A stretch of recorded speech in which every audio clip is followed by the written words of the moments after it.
Olá pessoal, como é que vocês estão? Tudo bem?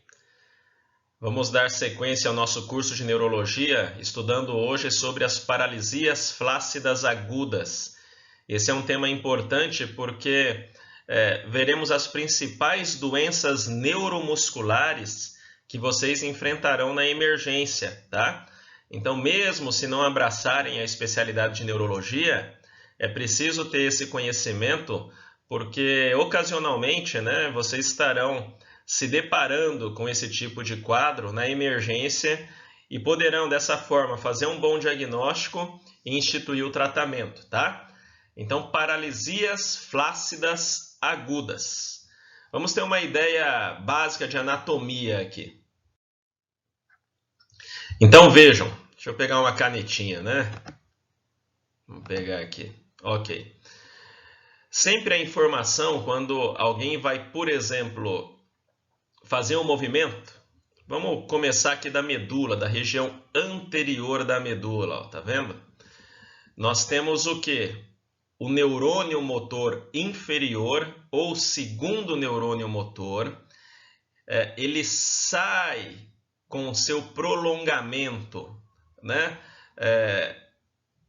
Formando a raiz motora do nervo.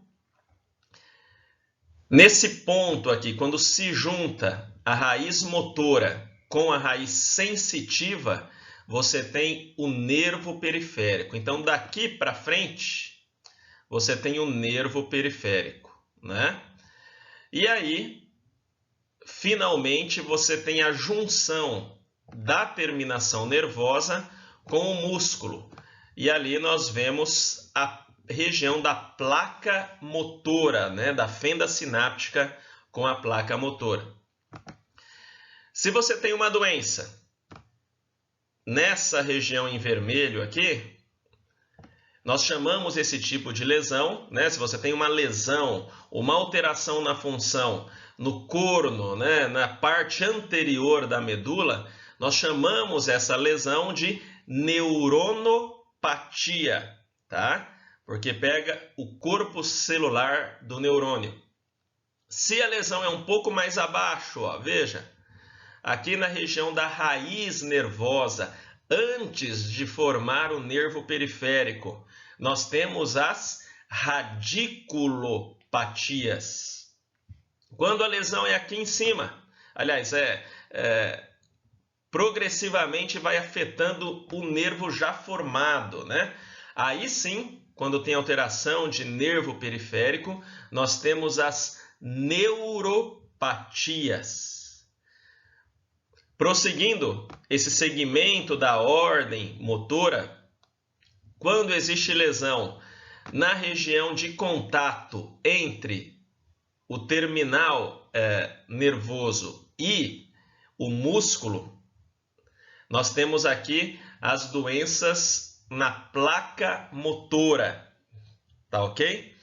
Então veja, neuronopatias, radiculopatias, neuropatias periféricas e as doenças de placa motora, tá ok? É importante esse entendimento anatômico, porque até para se reportar a um especialista, né, onde está a lesão, em que ponto está a lesão, vai ser importante. E principalmente, você identificando qual a região onde a lesão acontece, você vai poder dar um diagnóstico mais eficiente, ok? Então, pegou o corpo anterior da medula, isso é neuronopatia, não é neuropatia, é neuronopatia. Pegou raiz nervosa, isso é radiculopatia. Pegou o nervo periférico, ou seja, a junção da raiz nervosa motora com a raiz nervosa sensitiva, nervo periférico, aí sim nós temos as neuropatias. E pegou terminação nervosa próximo ali da junção com o músculo, né? A junção neuromuscular ou a placa motora, nós temos as doenças de placa motora, de junção neuromuscular propriamente dita. Tá ok? Aqui uma outra figura, pegando inicialmente a ordem já do seu início. Então imaginem, olha só, olhem para mim aqui, esqueçam a figura um pouco. Você quer que o seu braço direito pegue o grampeador. Vem uma ordem do lado esquerdo da cabeça, do córtex cerebral.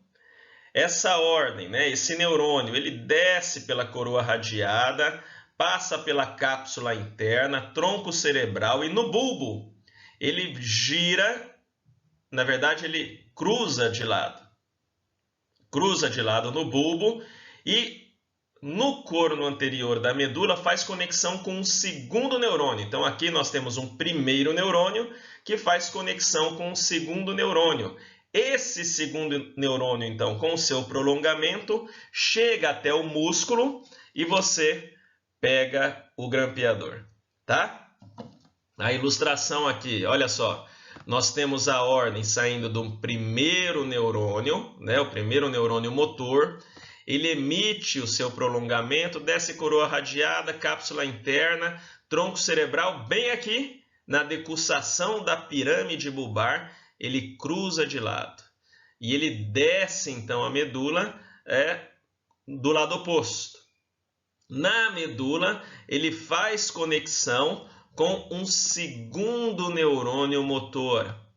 E esse segundo neurônio motor, emitindo seus prolongamentos, chega até a placa motora, até a junção neuromuscular, e esse movimento é efetuado, certo?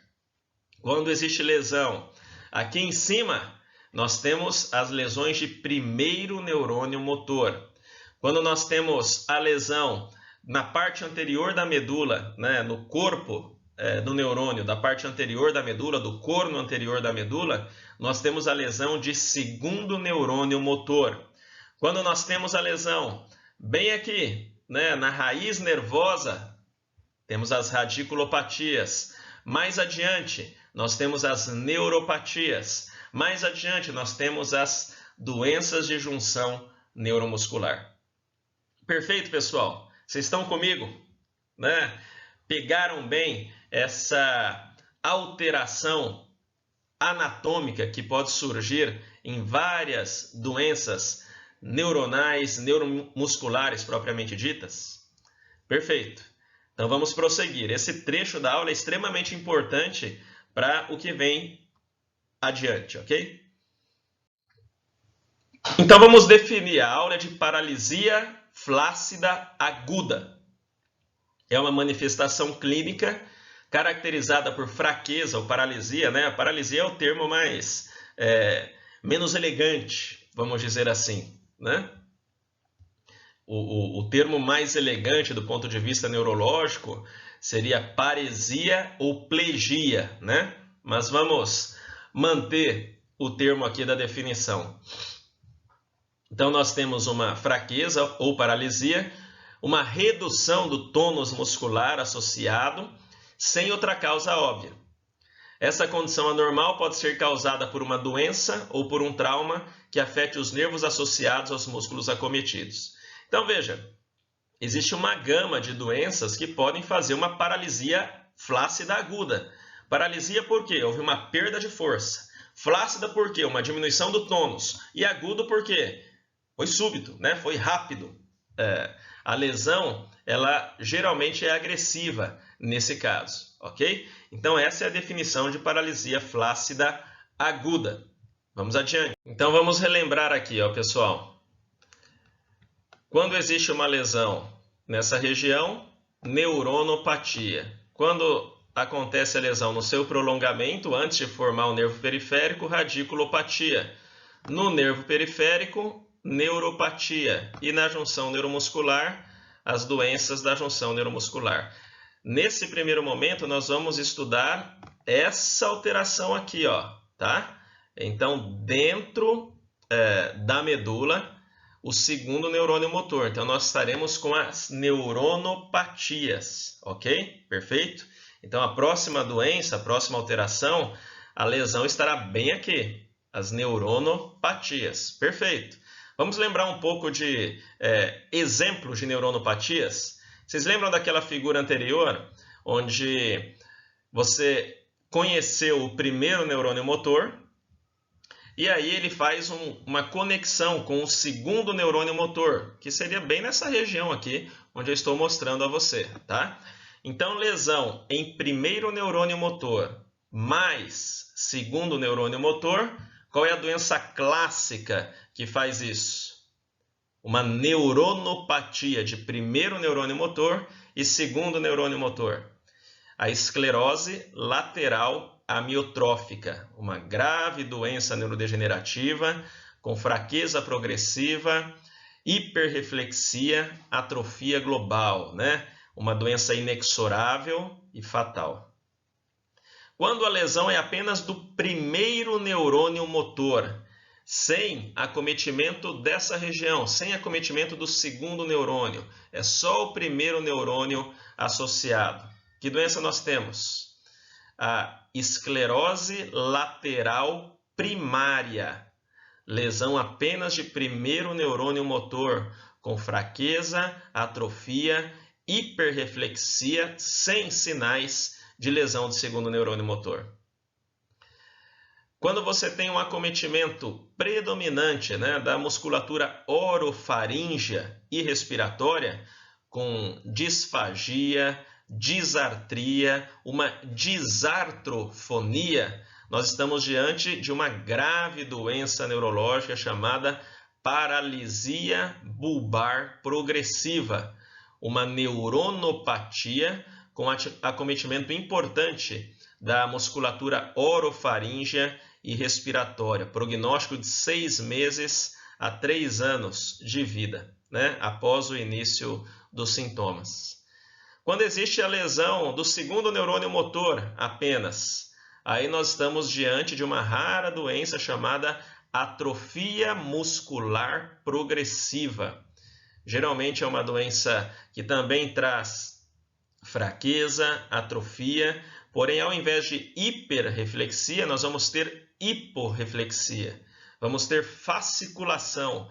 E, no geral, embora o seu curso seja progressivo, inexorável e fatal, nós vamos ter um acometimento um pouco mais lento do que nas doenças envolvendo o primeiro neurônio motor, tá? Mas eu gostaria de chamar a atenção hoje para essa neuronopatia peculiar que eu vou lhes apresentar, que se trata da poliomielite. Embora raramente vocês vão ter contato com a doença aguda, até porque no Brasil, desde 1989, nós não temos mais novos casos brasileiros de poliomielite, graças a Deus, não é isso? E a vacinação teve um papel, uma influência extremamente importante nesse contexto, né? O último caso reportado foi em 1989, em Sousa, na Paraíba. E desde 1994, nós temos ali pela Organização Pan-Americana de Saúde e Organização Mundial de Saúde um certificado de área livre da poliomielite. Então, a polio é uma doença de segundo neurônio motor, uma neuronopatia, que tem um curso inicial, né, com febre, mal-estar, realmente parece uma virose comum, e depois de alguns dias, algumas semanas, existe uma fraqueza, quando ocorre o acometimento neuronal, uma fraqueza, uma atrofia e uma diminuição ou perda de função de um ou mais membros. Por que é importante? Principalmente nas décadas de 70 e 80, muitas pessoas tiveram poliomielite, né? E ficaram incapacitadas de exercer plenamente o seu trabalho. Hoje já existe um suporte maior, estou falando de INSS, né? Que dá algumas prerrogativas para esse tipo de doente. Porém, eles têm várias dificuldades, né? Começa a ter alteração articular, começa a ter uma alteração na coluna, e a gente sabe que depois de algumas décadas o membro contralateral também sofre de fadiga e pode haver uma exacerbação da doença. A gente chama isso de síndrome pós-pólio, com um CID recente, né? Um CID que não tem muito tempo, o CID G14 de síndrome pós-poliomielite. Isso hoje é reconhecido principalmente para fins jurídicos, tá? Síndrome pós-poliomielite. Mas falando da poliomielite em si, nós temos o ciclo da poliomielite, né? Um ciclo oral, onde as pessoas ingerem, né, o vírus. Esse ciclo ele se continua no estômago e intestino, onde ali esse vírus ele se prolifera, ganha a corrente sanguínea e, por fim, depois de alguns dias a semanas, ele migra para a região anterior da medula, causando a neuronopatia, tá? Causando a neuronopatia e os sintomas que eu mencionei a vocês.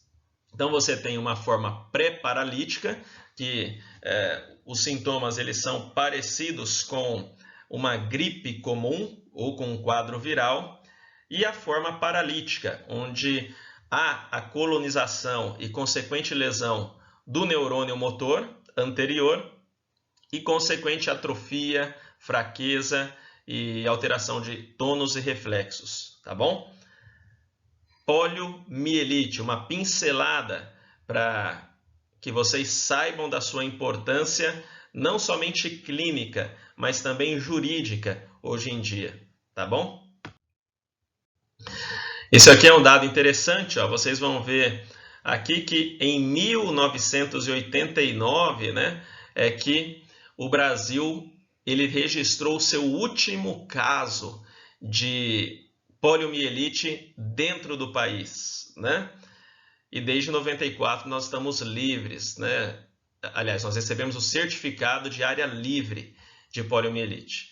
Então, lendo aqui, segundo dados registrados pela OMS, ainda há 2 países, Afeganistão e Paquistão.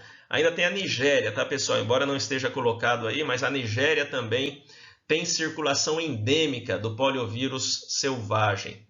Esse cenário demonstra que a erradicação global da poliomielite está cada vez mais próxima.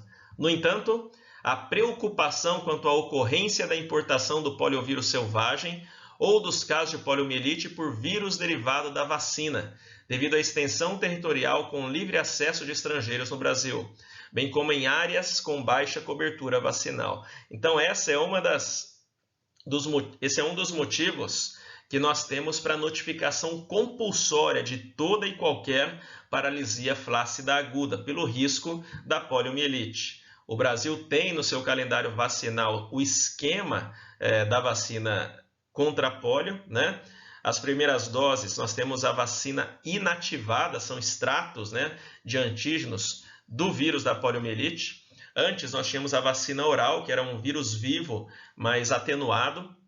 E em alguns raros casos existem os relatos de doença pós-vacina oral da polio, né? Embora isso seja raríssimo, mas você tem documentado. E temos no Brasil, então, a VIP, né? O vírus inativado da polio servindo como vacina, tá ok? As campanhas de vacinação continuam sendo extremamente importantes e é importante também ter essa vigilância epidemiológica, já que nós estamos livres da doença há algum tempo, mas não podemos descansar, porque existem países onde há uma circulação endêmica do vírus, ok? Poliomielite, neuronopatia. Então, nesse momento, pessoal, vamos falar de uma outra doença importante que acomete a raiz nervosa e o seu prolongamento, né? O nervo periférico, tá bom? Então, a próxima doença que vamos tratar vai acometer o nervo periférico e a raiz nervosa. E que doença é essa? É a síndrome de Guillain-Barré. E, ocasionalmente, vocês terão contato com essa doença no pronto-socorro, independente da especialidade. Perfeito? A definição básica da doença, né, da síndrome de Guillain-Barré, é uma doença que corresponde a um grupo de transtornos imunomediados, ou seja, é uma doença autoimune, né? E esse grupo de transtornos acaba atingindo os nervos periféricos e a raiz nervosa, ok? Então, essa é a definição da síndrome de Guillain-Barré. Veja, em 90% dos casos, nós temos a apresentação dessa síndrome específica aqui, tá? A polineuropatia desmielinizante inflamatória aguda, né? O IDP. É uma paralisia ascendente, os sintomas sensitivos, eles não são tão importantes assim, sempre existe o predomínio motor comparado ao sensitivo. Os anticorpos são inespecíficos, geralmente alguns dias ou poucas semanas antes do evento motor, existe um relato que o paciente traz de uma infecção, né? Seja uma infecção gastrointestinal, com diarreia, com vômitos, com náuseas, ou mesmo uma infecção de vias aéreas superiores, com coriza, com febre baixa, né, com espirros, tosses, um resfriado comum. É muito comum a associação da polirradiculoneuropatia desmielinizante inflamatória crônica com Campylobacter jejuni, né? E o Campylobacter ele é o mais associado a esse tipo de alteração, tá bom? Então, em 90% dos casos, nós vamos ter essa lesão na bainha de mielina, tanto do nervo periférico como da raiz nervosa. Na minoria dos casos, nós vamos ter essa outra alteração, né? A AMAN, que é a neuropatia axonal motora aguda. Diferente, né, do IDP, você tem uma lesão aqui predominantemente axonal. Não é o padrão, né? O padrão é uma doença desmielinizante. Aqui uma lesão axonal e associada a alguns anticorpos específicos, né? O anti-GM1 e o anti-GD1A. São anticorpos antigangliosídeos. O que é gangliosídeo? É um esfingolipídio, é um tipo de lipídio que também entra na formação do nervo, né? Principalmente nos gânglios nervosos, existe uma riqueza, uma abundância de gangliosídeos, ok? Então, existem aqui, né, nas lesões axonais, anticorpos específicos. É possível que tenhamos também uma lesão que tenha o seu acometimento sensitivo de forma importante, né? A neuropatia axonal sensitivo-motora aguda, ANSAM. Inclusive, nós fizemos esse diagnóstico há uns 2 anos atrás, né? A doença de Guillain-Barré já é uma doença grave. E a forma ANSAM, ela é uma doença rara, o Guillain-Barré. E o ANSAM é mais raro ainda. E nós fizemos o diagnóstico eletroneuromiográfico, né, de um jovem que teve uma boa recuperação. Mas geralmente aqui, ó, nós temos uma lesão aguda, uma doença aguda, que em menos de uma semana existe já uma perda de força muito grande, né? Uma quadriparesia profunda, o termo mais técnico aqui no nosso meio, uma tetraparesia profunda e frequentemente a necessidade de ventilação mecânica. Então veja, ANSAM, as neuropatias axonais no geral, elas são mais graves e uma recuperação mais difícil, né? Deixando mais sequelas. Existe aqui um anticorpo específico, o anti-GM1, né? Que deve tentar ser dosado. Aqui em Três Lagoas nós não dosamos, mas esse exame vai para fora para a gente ter a resposta, né? Então, o anti-GM1. E a síndrome de Miller-Fisher, que também, numa minoria de casos, nós temos um anticorpo específico, GQ1B, e ali você tem ataxia, arreflexia e alteração da mobilidade ocular. Essa é a tríade de Miller-Fisher: ataxia, arreflexia e oftalmoparesia ou oftalmoplegia, tá bom? O anticorpo específico anti-GQ1B, também um tipo de antigangliosídeo. Aqui algumas alterações eletroneuromiográficas, eu não vou entrar, é bastante específico. Para a graduação, vocês têm que entender. Principal forma de Guillain-Barré é a forma desmielinizante. Polirradículo neuropatia desmielinizante aguda, né? Inflamatória desmielinizante aguda. Ela é uma paralisia ascendente progressiva, hipo ou arreflexa, autoimune, porém os anticorpos não são específicos. Esse é o principal, em 90% dos casos. Nós podemos ter algumas formas que fogem à regra, geralmente com acometimento axonal, seja a neuropatia axonal motora aguda, AMAN, ou a neuropatia axonal sensitivo-motora aguda, ANSAN. São mais graves, com anticorpos específicos, notadamente a IgG anti-GM1, tá? E a síndrome de Miller-Fisher, com a tríade, ataxia, arreflexia, oftalmoparesia, com o anti-GQ1B como o marcador específico. Perfeito, pessoal? Gravem isso desse slide. Epidemiologicamente, a incidência anual é de 1 a 2 casos por 100 mil pessoas, uma baixa incidência, e em até 90% dos casos, nos deparamos com uma polirradículo-neuropatia inflamatória desmielinizante aguda, tá? Então, é uma doença desmielinizante na esmagadora maioria das vezes. Qual é o quadro clínico? Como eu mencionei a vocês, em 60% dos casos existe uma infecção pregressa, geralmente uma gastroenterite ou uma IVAS, né? Uma infecção de vias aéreas superiores. Porém, às vezes a coisa é tão frustra que o paciente ele nem se recorda disso. Você tem que buscar ativamente, tem que perguntar, olha, na semana passada, 2 semanas antes de você começar com esse sintoma, você passou mal? Você teve algum quadro viral, alguma diarreia, alguma gripe, né, algum resfriado? Aí sim é que ele pode te dar uma resposta positiva. Alguns sintomas sensitivos podem acometer mãos e pés. Então você pode ter, na clássica síndrome de Guillain-Barré, sintomas sensitivos também. Geralmente um formigamento, né, uma parestesia ou uma alteração da sensibilidade, uma hipoestesia. Mais raramente um desconforto relatado como dor.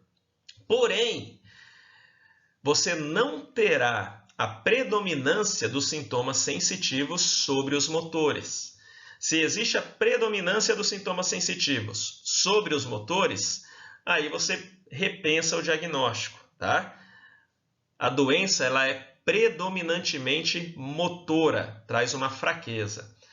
Veja, a fraqueza ela é progressiva, ascendente e com auge em até 4 semanas. Então é uma fraqueza que começa geralmente nos pés, a pessoa vai ficando com o pé um pouquinho mais caído e com o tempo vai pegando perna, coxas, membros superiores, né, com mão, antebraço e braço, vai subindo para a musculatura respiratória, né, para a musculatura axial, e podendo haver acometimento de par craniano, né? Notadamente o nervo facial é acometido e raramente os nervos oculares, né? O oculomotor, por exemplo, tá? Então é uma fraqueza progressiva, ascendente, com auge em até 4 semanas, geralmente hiporreflexa ou arreflexa, ok? Fraqueza facial em metade dos pacientes, né? Em 50%. Oftalmoparesia, uma alteração de par craniano. Em casos graves, disartria e disfagia. Pode haver raramente uma disfunção autonômica e também uma insuficiência respiratória, apontando para uma gravidade da doença, ok? Então, pessoal, diante de um quadro sugestivo, um paciente com uma fraqueza progressiva, ascendente e arreflexa, nós precisamos pedir alguns exames para fechar o diagnóstico, para corroborar o diagnóstico. Exames de imagem, né? O exame que você vai pedir tem a ver com a lesão que o paciente tem. Se ele está com uma fraqueza só em membros inferiores, quem sabe ali uma TC de coluna lombosacra já vai ajudar. Se ele tem acometimento de par craniano, pedir uma TC de crânio, no mínimo, né? O ideal seria a ressonância de crânio. Mas em alguns casos, né, com fraqueza progressiva, alteração de par craniano, é interessante pedir toda a imagem do crânio, né, a ressonância de crânio ou TC de crânio, e estender com coluna cervical, coluna dorsal e lombosacra, todo o neuroeixo, tá? Exatamente para excluir uma lesão compressiva, né, do sistema nervoso. Punção lombar, para análise do líquido cefalorraquidiano, o que você espera? Uma dissociação proteíno-citológica, muita proteína, pouca célula, glicose normal, basicamente é isso. Porém, na primeira semana, a maior parte da análise licórica, ela é normal. E você vai ter alteração na segunda semana, na maioria dos pacientes. Isso eu estou dizendo porque um exame normal não exclui o diagnóstico, tá certo? A eletroneuromiografia, então onde eu fiz a residência, a gente tinha eletroneuromiografia à disposição, né? Você tinha um quadro clínico compatível, fazia a punção lombar, os exames de imagem e pedia eletroneuromiografia. Geralmente na eletroneuromiografia nós vamos ver uma diminuição da velocidade de condução nervosa, né? Visto que essa é uma característica que acontece em lesões desmielinizantes. E pensando realmente num quadro de Guillain-Barré, pediu anti-HIV. Hoje em dia se pede o anti-HIV como protocolo, visto que existe uma associação entre a SIDA, né, e as polirradiculoneuropatias agudas, tá bom? Mas basicamente aqui, exames de imagem, punção lombar, esperando dissociação proteíno-citológica e eletroneuromiografia. Na nossa prática clínica, como em Três Lagoas, nós não temos com facilidade a eletroneuromiografia, fazemos o diagnóstico, né, com o suporte clínico principalmente, com a punção lombar e exclusão por exames de imagem, iniciamos o tratamento e no segundo momento nós fazemos a eletroneuromiografia para confirmação, ok? Então, só lembrando que na eletroneuromiografia, o ponto-chave aqui para nós da graduação, né, é que existem diminuições importantes das velocidades de condução nervosa. Esse é o ponto clássico. Claro, quando você vai se aprofundar no estudo do tema, existe o prolongamento das latências distais, os bloqueios de condução motora, né? Uma dispersão temporal do potencial motor e, especificamente, um prolongamento de ondas F, né? Esses outros pontos são, inclusive, importantes para diferenciar de outras doenças neuromusculares que podem ter alterações semelhantes, tá certo? Mas aqui para nós, a eletroneuromiografia diminui a velocidade de condução nervosa. Algumas doenças entram no diagnóstico diferencial, né? As doenças agudas da medula espinhal, você pode ter uma mielite, trazendo uma alteração de sensibilidade, e uma alteração motora, por exemplo, nos membros inferiores, né? Uma isquemia de tronco cerebral, a miastenia grave, que é uma doença de placa motora, e nós veremos em seguida, ela é também uma doença que entra no diagnóstico diferencial, bem como o botulismo, que também se trata de uma doença de placa motora, nesse caso uma doença pré-sináptica, ao ponto que a miastenia grave é uma doença pós-sináptica. As neuropatias por difteria e por porfiria, né, que podem fazer um quadro semelhante, intoxicação, notadamente por organofosforados, né, que fazem parte ali de alguns agrotóxicos comumente usados no campo, né, pelo trabalhador rural, tá bom? Então, abra um leque para o diagnóstico diferencial, pensando aqui nas neuropatias tóxicas, principalmente quando existe uma epidemiologia positiva, ok?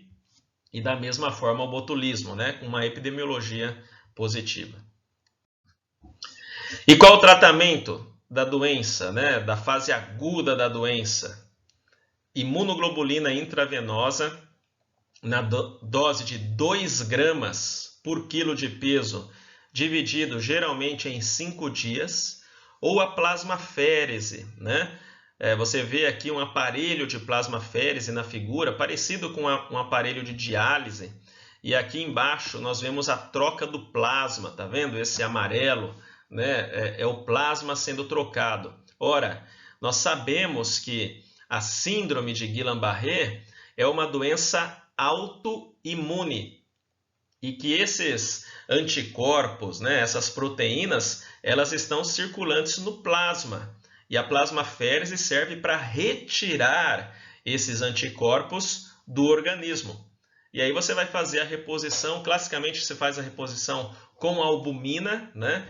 Você tem menos efeitos colaterais repondo albumina do que repondo plasma fresco, né, de outra pessoa. Mas existe a troca do plasma na plasmaférese para melhora, né, da doença aguda.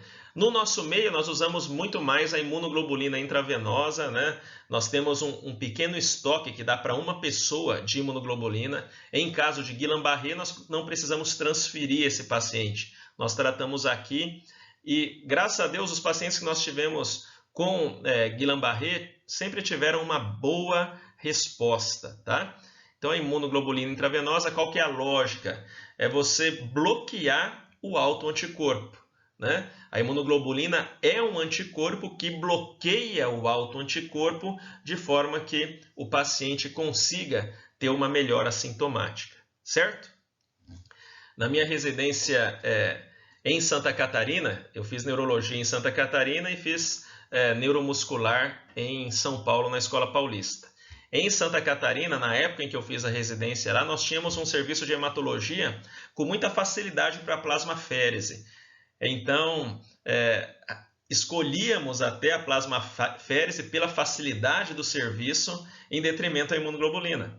Mesmo entendendo que a plasmaférese precisa de um acesso calibroso, né, que pode ter algumas complicações, mas pela experiência, pela dinâmica do serviço, você escolhe um ou outro tratamento. A eficácia entre imunoglobulina e plasmaférese são eficácias semelhantes, eles têm boas respostas, ok?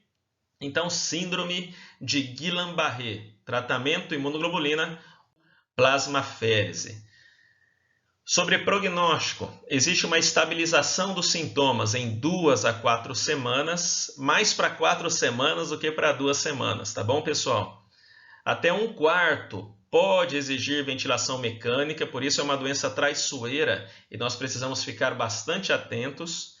Uma taxa de mortalidade em torno de 5%, mesmo com os meios que dispomos de tratamento, às vezes ela pode ser bastante agressiva e 1/4 dos pacientes apresentam uma sequela motora, uma fraqueza residual após 1 ano do episódio agudo, tá?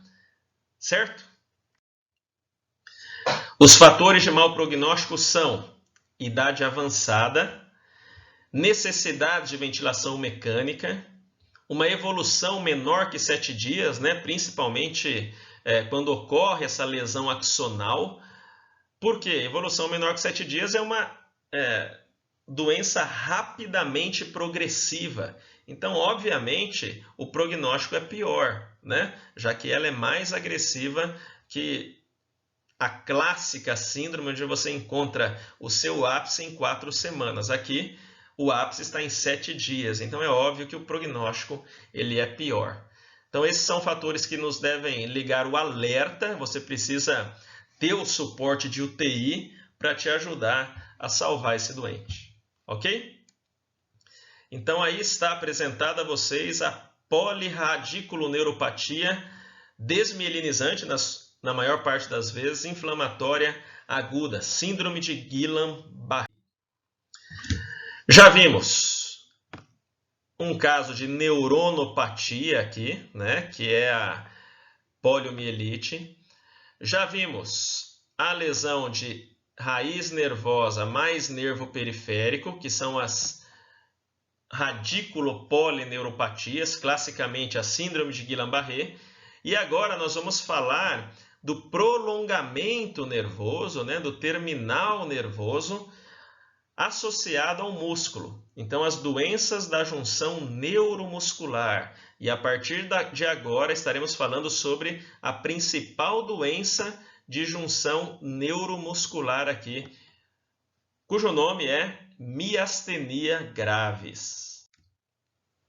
Então aqui está, né, no português mais clássico, miastenia grave, o mais usual, miastenia gravis. Uma incidência maior que o Guillain-Barré, 5 a 10 pacientes por 100 mil habitantes e uma prevalência de 25 a 140 pacientes por milhão de habitantes. Então, veja, é uma doença com maior incidência e maior prevalência. Por quê? O paciente ele tem a miastenia gravis, né, a incidência, o quadro agudo da doença, o tratamento, porém, ele vai conviver com aquela doença durante a sua vida. Vamos lembrar um pouquinho da fisiopatologia da doença, né? Então, aqui nós temos a placa motora, nessa figura da minha esquerda, né? A placa motora. E você tem ali a extrusão do neurotransmissor acetilcolina. Então, aqui uma bolinha de acetilcolina, uma outra bolinha de acetilcolina, aqui mais acetilcolina sendo liberada do nervo, né? Periférico, tá? Então, tudo isso aí vai ser colocado na fenda sináptica, naquela região onde nós vimos. E aqui, nós estamos vendo o receptor da acetilcolina. Essa bolinha de acetilcolina aqui, esse neurotransmissor, ele vai se acoplar ao seu receptor. É assim que funciona a eficácia do movimento, tá? Esse trecho, esse ponto é extremamente importante. O que acontece, por exemplo, no botulismo? A toxina botulínica, ela impede a extrusão, né, do neurotransmissor acetilcolina na fenda sináptica. Então, por isso é uma doença pré-sináptica, porque impede a liberação dessa acetilcolina aqui para a fenda sináptica. Isso é botulismo, uma doença pré-sináptica. Aqui nós temos uma alteração no receptor da acetilcolina. Então, uma doença pós-sináptica. Estamos falando de miastenia gravis. Se você for olhar com cuidado aqui, pessoal, nós temos, além do receptor da acetilcolina, algumas outras estruturas que ajudam nessa recepção. Por exemplo, uma âncora para acetilcolina, que é essa proteína aqui chamada MuSK, né? Então, a proteína músculo-quinase específica, ok? Proteína MuSK. E mais aqui, à esquerda, você vai ter, em verde claro, né, uma outra estrutura chamada LRP4. E aí você vai ter outras também, a agrina, né? E outros extratos de proteína que ajudam nisso. Olhem essa outra figura aqui, à direita. O receptor da acetilcolina, ele está escondido, ele não está exposto, né? Ele está dentro da célula muscular em si, né? Ele não está como alvo do receptor da acetilcolina, e só depois da conformação correta é que ele se mostra, ele fica ali na membrana. Para que esse aparecimento do receptor da acetilcolina aconteça, você precisa da conformação correta da proteína MuSK com a proteína LRP4, com a proteína agrina e outros extratos proteicos que vão ajudar nisso. Então, vão funcionar como uma âncora, né? Eles vão ancorar o receptor da acetilcolina de tal forma que esse receptor da acetilcolina ele apareça na membrana e seja, então, colonizado, ou seja o alvo da acetilcolina. Por que eu estou dizendo isso? Porque a miastenia gravis, ela também é uma doença autoimune. E essa doença autoimune vai ter como principal alvo esse receptor, vamos olhar aqui a figura da esquerda, esse receptor da acetilcolina. Só que nem sempre esse receptor da acetilcolina vai estar positivo. Esse anticorpo contra o receptor da acetilcolina vai ser positivo. Não. Às vezes o receptor, aliás, às vezes o alvo do anticorpo vai ser essa proteína MuSK. Às vezes é o LRP4. Então veja, na maioria das vezes, quando falamos em miastenia graves, nós estamos falando em anticorpo antirreceptor da acetilcolina positivo. Porém, às vezes você vai ter um anticorpo antirreceptor da acetilcolina negativo, e aí sim um anti-MuSK positivo, ou um anti-LRP4 positivo, ou um anti-agrina positivo, e assim por diante. Olha só a dificuldade. Nós testamos na prática clínica o anticorpo antirreceptor da acetilcolina e o anti-MuSK. Em alguns centros especializados, em alguns estudos, se testa o anti-LRP4, né? Mas as outras proteínas acaba que nós não testamos, né? Então veja a importância de entender a neuropatologia. Um anticorpo antirreceptor da acetilcolina negativo não exclui a doença, ok? Perfeito? Qual é o quadro clínico da miastenia graves? Vocês precisam entender o conceito de flutuação motora. A miastenia graves traz consigo uma fraqueza flutuante, ou seja, ela oscila durante o dia. O paciente acorda bem, né? Tá com um monte de receptor da acetilcolina disponível lá para eles, e começa a fazer suas atividades físicas. O anticorpo contra o receptor da acetilcolina vai competindo com a própria acetilcolina. E a pessoa vai ficando mais fraca. Então é comum uma fraqueza maior no final do dia. Ou então uma fraqueza após uma atividade física realizada. Tá? Então essa é a fraqueza da miastenia graves. Uma fraqueza que oscila durante o dia. E não somente uma fraqueza, mas uma fadiga, um cansaço, uma indisposição, né, que eles relatam para nós. Existem fatores de agravo, algumas infecções, alguns medicamentos, existem fatores de melhora, principalmente o repouso, né, onde você tem a liberação do receptor da acetilcolina, onde você tem uma maior disponibilidade de acetilcolina para o movimento, né, para a execução da função motora. Então, existem fatores de melhora também. Classicamente, a topografia ocular é bastante acometida.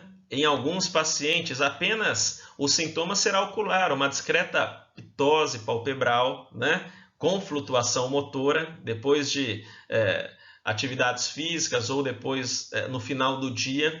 Pode haver também uma diplopia associada. Nós temos a topografia generalizada, né? E aí na topografia generalizada você pode ter o acometimento ocular, com ptose, diplopia, o acometimento facial, né?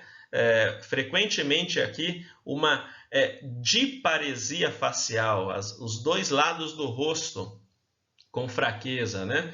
Um acometimento bulbar, que seria a forma grave, né? Onde você percebe uma disartria importante, uma disfonia importante e uma disfagia importante, com perigo para engasgo, né? E acometimento da musculatura respiratória. A topografia generalizada também pode acometer a musculatura axial, fazendo uma dramática situação, que é o pescoço caído, né? O paciente tem uma fraqueza cervical importante em alguns casos e, classicamente, uma fraqueza nos membros.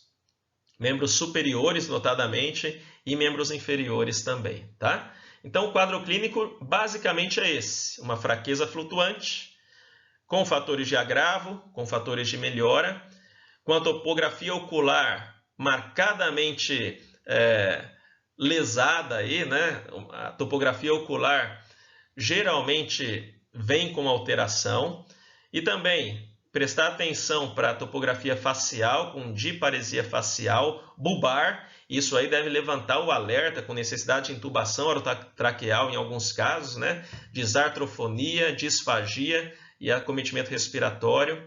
uma fraqueza axial, principalmente ali com uma fraqueza do pescoço e, classicamente, uma fraqueza de membros, né? Notadamente os membros superiores.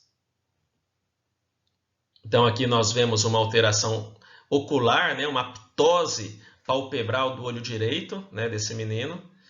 E aqui também uma ptose e uma diparesia facial. Olha só o sorrisão da moça, né? É um sorriso mais inexpressivo, ela não consegue sorrir, entre aspas, de orelha a orelha. Não, ela tem uma fraqueza facial. Ela tem uma ptose bilateral, mais marcante à direita, mas ela tem uma paralisia, uma paresia facial bilateral. Miastenia gravis clássica, tá bom? Fiquem atentos. Sobre fatores de agravo. Alguns medicamentos estão contraindicados para quem tem miastenia graves. Os relaxantes musculares são importantes classes que eles não podem usar. Então aqui nós vemos os relaxantes musculares, né? E obviamente os agentes curares símiles, né? Você não vai usar em quem tem miastenia. E olha só, na nossa prática clínica, o beta-bloqueador associado ao agravo da doença, propranolol, atenolol, metoprolol e as quinolonas, né? Associado ao agravo da doença. Então, para tratar a infecção urinária, aqui se usa muito a norfloxacin, ciprofloxacin, a levofloxacin, o moxifloxacin, né? Quinolona respiratória, mas aqui no paciente miastênico não deve ser usado, ou deve ser usado com bastante prudência. E temos aí algumas outras classes de medicamentos que funcionam como gatilhos para a doença. O estresse físico e psíquico, né? Então existe uma relação com fatores psicossomáticos.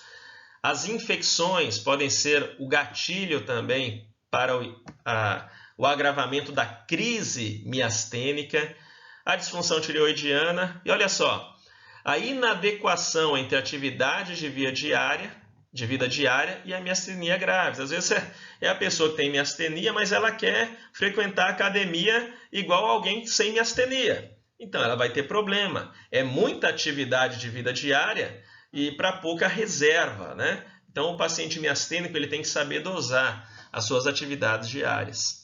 Gravidez e menstruação. Existe um fator hormonal que também influencia na doença, né? Na gravidez nós temos a regra do 1/3. 1/3 dos pacientes pioram, 1/3 acaba ficando estável e 1/3 acaba melhorando, tá? Hoje em dia nós sabemos que até 40% desses pacientes na gravidez acaba piorando da doença. Então, fatores de agravo. Como nós classificamos a miastenia graves? Eu vou deixar a classificação mais nova, né? Então, são 5 classes de classificação, tá? A classe 1 é qualquer fraqueza que acomete o olho, principalmente, tá? Então, fraqueza ocular pura e simples, né? Sem acometimento de outras regiões, nós colocamos como miastenia graves classe 1. Na classe 2 são as fraquezas mais leves, né? Uma fraqueza mais generalizada, porém mais leve. Ó, quando você tem predomínio dos membros, um predomínio da musculatura axial, mas a musculatura bulbar ela é acometida de forma menor, não é o ponto-chave aqui, nós classificamos como 2A. E sempre o A vai ser usado para classificar a doença com acometimento de membros ou a musculatura axial. E o B, quando o predomínio é da musculatura bulbar, né? Da musculatura orofaringe respiratória, ok? Então, o A, teoricamente, tem um prognóstico melhor, e o B, teoricamente, é mais grave. Então, uma fraqueza leve, classe 2. Uma fraqueza moderada, classe 3. Quando essa fraqueza moderada pega membros ou musculatura axial, você vai ter a classificação 3A. Quando ela pega predominantemente musculatura bulbar, 3B. Não quer dizer que o 3B é só bulbar. não quer dizer que o 3A sejam só membros, tá? Ou só musculatura axial. Pode pegar também a bulbar e vice-versa. Mas aqui nós estamos falando de predomínio. A classificação 4, a classe 4, já diz respeito a uma fraqueza severa, quando acomete predominantemente membros e musculatura axial, 4A. Quando acomete predominantemente a musculatura bulbar, 4B. E a classe 5, quando o paciente vai para o tubo, tá? Então, quando existe a necessidade de intubação orotraqueal, de medidas invasivas para garantir via aérea, nós classificamos como classe 5, certo?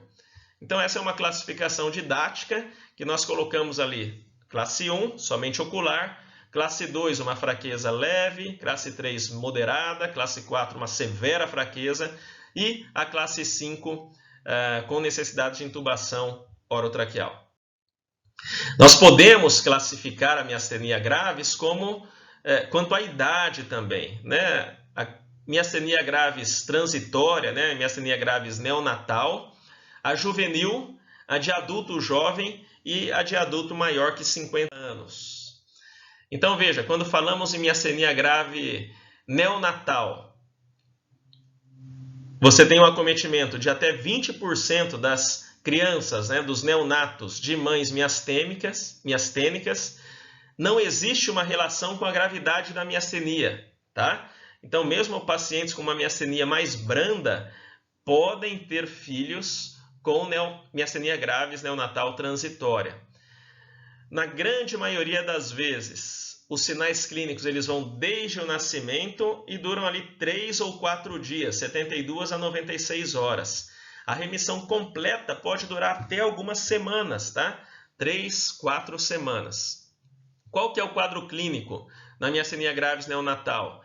É o choro fraco, né? Uma dificuldade na sucção, na deglutição, uma face pouco expressiva, um déficit de força nos membros e pode haver insuficiência respiratória e morte em uma porcentagem significativa dos neonatos. Por isso, independente do caso, né, o parto de uma paciente miastênica precisa ter como suporte uma UTI neonatal, pelo risco de miastenia graves neonatal transitória nos filhos dessas pacientes. Perfeito? Ok?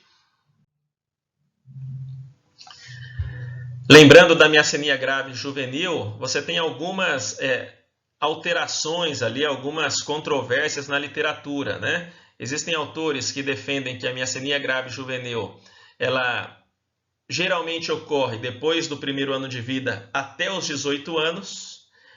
Outros autores descrevem a miastenia grave juvenil depois do primeiro ano de vida até os 20 anos de idade para o início dos sintomas. Perfeito? Então, vimos a classificação da miastenia quanto ao quadro clínico, né? Classe 1 até classe 5. A classificação da miastenia graves quanto à idade. E nós podemos classificar também a miastenia graves quanto à sorologia. Então, agora vocês já sabem bem. Quando eu chamo a miastenia grave de soropositiva, se ela tem o anticorpo antirreceptor da acetilcolina positivo. Aí sim, soropositiva. Só que isso acontece em apenas 50% dos casos da forma ocular pura. Pouca coisa, né? Porém, em 85% dos casos, até 90% dos casos, da miastenia grave generalizada, com acometimento de membros e da musculatura axial também. Mas vejam, em 15% dos casos da forma generalizada, nós vamos ter uma miastenia graves soronegativa. Tem um quadro clínico compatível, né? Tem uma eletroneuromiografia compatível, porém não tem sorologia. Nesses casos, nós pedimos o anti-MuSK, o anticorpo anti-MuSK. Por quê? No pool de pacientes soronegativos, vamos encontrar até 40% dos casos de positividade para anticorpo anti-MuSK. Numa minoria, né, que não chega a 10% dos casos, em torno de 8%, nós temos a miastenia gravis duplamente negativa. É para nos deixar de cabelos brancos, né? Aí vocês entendem por que estou na situação em que estou. Veja, paciente com quadro clínico clássico, né? Com sorologia negativa, mesmo com eletroneuromografia sugestiva. Nesses casos, ou você trata empiricamente, né, como miastenia gravis duplamente negativa, em alguns poucos centros você pede o anti-LRP4. E existe também, em raríssimos casos, a triplamente negativa, né, quando o problema está nos outros autoanticorpos que ainda não são dosados. Vocês viram a complexidade da fisiopatologia da doença, tá? Então já classificamos quanto ao quadro clínico, quanto à idade e quanto à sorologia. E podemos classificar também quanto ao substrato anatomopatológico, né? Se essa miastenia gravis ela está associada ao timoma, né, ao tumor do timo ou não. Então, miastenia gravis não timomatosa, em 65% dos casos, ou a miastenia gravis timomatosa. E você precisa aqui ter um cuidado, porque embora em boa parte dos casos esse tumor ele é restrito ao timo, mas ele pode fazer metástase em raros casos, né? Isso precisa ser resolvido. Então a miastenia gravis, quando existe um timomatosa, quando existe um tumor tímico microscópico invasivo, ok? Por isso a necessidade de fazer um estudo do timo, um estudo anatomopatológico do timo nesses pacientes. Falando um pouquinho sobre os testes diagnósticos, né, para miastenia gravis, nós temos alguns de literatura, né, que não usamos tanto na prática, mas, por exemplo, aí a ilustração do teste do gelo, né? Nós temos esse paciente com uma ptose palpebral à direita, você põe o gelo no olho do paciente e ele melhora após alguns poucos minutos, né? Vários autores defendem que a enzima que degrada a acetilcolina, né, a colinesterase, a acetilcolinesterase, ela funciona mal com temperaturas abaixo de 28 graus. Ela funciona mal no frio, né, no frio local. E por isso o teste do gelo tem uma boa positividade, associada, é claro, ao tempo em repouso, né, que o paciente fica sem movimentar os olhos, né, depois desses 2, 3 minutos de teste, tá bom?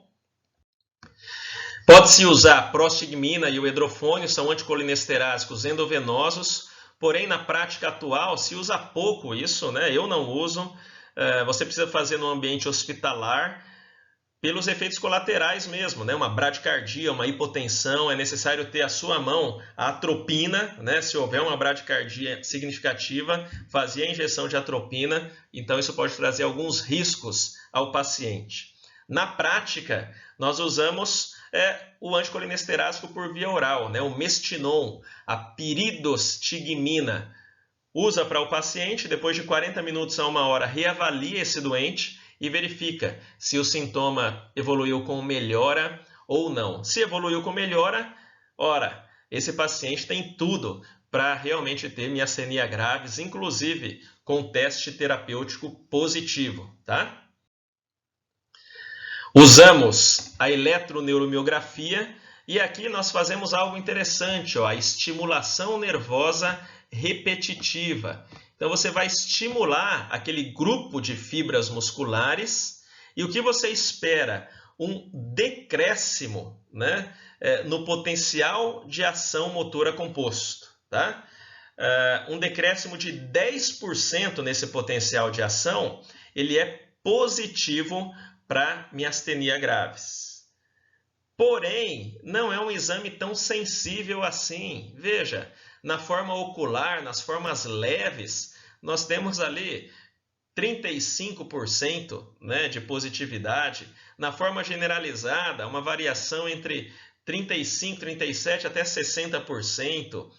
Então não é tão sensível assim. Existem muitos falsos negativos, né? Mas sempre ao pensar em miastenia graves, deve-se pedir a eletroneuromiografia com o teste da estimulação repetitiva. E aí você espera nesse teste, olha só, um potencial de ação, veja aqui o potencial de ação inicial, né? E a estimulação repetitiva causa um decréscimo nessa onda do potencial de ação. Se essa medida, se esse decréscimo, ele for maior que 10%, é positivo para miastenia graves, pois denota uma fadiga, né, nesse potencial motor. Então, uma fraqueza sintomática acontece e a gente vê isso na eletroneuromiografia. Pena que a sensibilidade não é tão grande. Porém, se houver um quadro clínico compatível com uma sensibilidade também negativa, com uma eletroneuromiografia com estimulação repetitiva negativa, você lança a mão de um exame bastante difícil de encontrar, que não temos em todo lugar, né? A eletroneuromiografia de fibra única. Então, você vai estimular uma fibra por vez. E aqui a sensibilidade ela é muito alta. Então, maior que 80%, tanto na fase ocular, na topografia ocular, como na topografia generalizada. E se você estimular as fibras da face, você chega a cifras de 99% de positividade, tá? Com quadro clínico compatível, anticorpo negativo, eletroneuromiografia negativa, vale a pena pedir a eletromiografia de fibra única, perfeito? Não podemos esquecer, né, da dosagem de anticorpos, ela é importante, principalmente porque indica diretamente o prognóstico, né, permite uma maior racionalidade terapêutica do paciente, você tem a convicção, a certeza que é um paciente com miastenia graves, e lembrando que os pacientes com anticorpo antirreceptor da acetilcolina positivos, eles têm geralmente uma melhor resposta terapêutica, tá? Qual é o tratamento? Na fase aguda, né, na crise miastênica, você lança a mão das mesmas armas disponíveis para Guillain-Barré, que é a plasmaférese, nós já conversamos, e a imunoglobulina. Então, a troca de plasma através da plasmaférese e o anticorpo contra o autoanticorpo, que é a imunoglobulina. Perfeito? Isso na crise miastênica. Mas esse paciente precisa de um tratamento de manutenção. E aí entram os anticolinesterásicos, tá? Basicamente, nós temos a piridostigmina, né, que é o Mestinon. São comprimidos de 60 mg. Geralmente, a dose inicial, nós fazemos 60 mg 3 vezes ao dia. E podemos chegar à dose máxima de 120 mg 6 vezes ao dia. Isso vai depender de paciente para paciente. Usamos a corticoterapia também, principalmente para dar tempo dos imunomoduladores agirem, né? Então, a corticoterapia, existe a opção de você entrar com uma dose alta e ir diminuindo gradualmente, é a opção que eu geralmente faço, né? Você usa 1 mg por quilo, por exemplo, da prednisona, estabiliza o paciente, à medida que ele está estável, a gente vai diminuindo essa dose, tá? Gradualmente. Os imunomoduladores, eles também fazem melhoram essa agressão autoimune e eles poupam o corticoide. Basicamente se usa a azatioprina, né? A ciclosporina, o micofenolato de mofetila. Então são os principais imunomoduladores que a gente usa no dia a dia da doença. Para vocês aqui, é claro, é importante ter uma noção, né, dos anticolinesterásicos, da corticoterapia e dos imunomoduladores, mas entender que na crise miastênica haverá necessidade de plasmaférese ou imunoglobulina com respostas similares. Por quê? Porque eu preciso salvar a vida do doente. A crise miastênica, ela traz risco à própria vida, principalmente quando ocorre acometimento da musculatura respiratória, da musculatura orofaríngea. Então, não dá tempo de esperar o efeito dos medicamentos. Nós precisamos de uma terapia rápida de resgate. Então, lembrem-se aqui da plasmaférese e da imunoglobulina. Só um adendo, esse artigo que saiu no New England em 2016, vocês lembram da classificação da miastenia quanto ao substrato anatomopatológico, né? A miastenia gravis, não timomatosa e timomatosa. Mas olha só o que esse artigo nos mostra. Em miastenia gravis, com anticorpo antirreceptor da acetilcolina positiva, mesmo não timomatosa, olha só, mesmo a doença não sendo timomatosa, não havendo um tumor tímico, né? A doença generalizada aqui mostrou-se benefício com a retirada do timo, com a timectomia nessa situação, tá? Melhorou o score de funcionalidade e reduziu a imunoterapia também que nós fazemos. Então, indica-se a timectomia, a retirada cirúrgica do timo. Hoje em dia nós indicamos para os pacientes com positividade no anticorpo antirreceptor da acetilcolina, mesmo se não for uma doença com tumor tímico, tá? Então, sendo uma doença generalizada, com anticorpo antirreceptor da acetilcolina positivo, independente se existe timoma ou não, nós indicamos a timectomia. Perfeito? Certo, pessoal? Existe o conceito de miastenia gravis refratária também, e aí nós podemos lançar mão do anticorpo monoclonal e, em determinadas situações, das terapias de resgate regulares, né? Seja a plasmaférese, seja a imunoglobulina, ou o anticorpo monoclonal, marcadamente aqui o rituximab.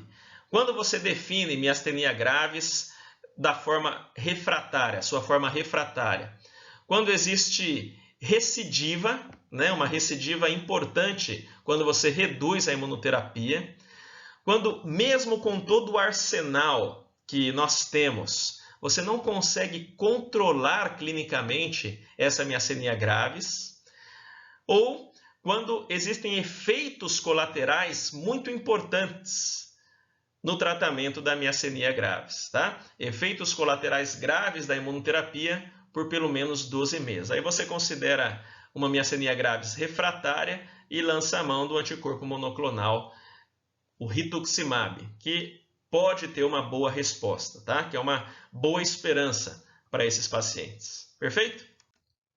Então é isso aí. Nós temos a lista bibliográfica, né, que foi usada, a nossa bela vista de cima de Três Lagoas, né? Mas o fato aqui é que vocês tiveram a chance de aprender um pouco sobre as principais paralisias flácidas agudas. Pela sua importância histórica, eu coloquei aquela primeira neuronopatia, né? A poliomielite. E pela importância dentro da emergência, mostrei a vocês a polirradiculoneuropatia inflamatória aguda, que é a síndrome de Guillain-Barré, e também a doença da junção neuromuscular, que mais vocês vão se deparar na prática clínica dentro da emergência, que é a miastenia gravis, falando especificamente aqui de crise miastênica. Espero que vocês tenham aproveitado a aula, um bom feriado e saudações a todos vocês. Um abraço.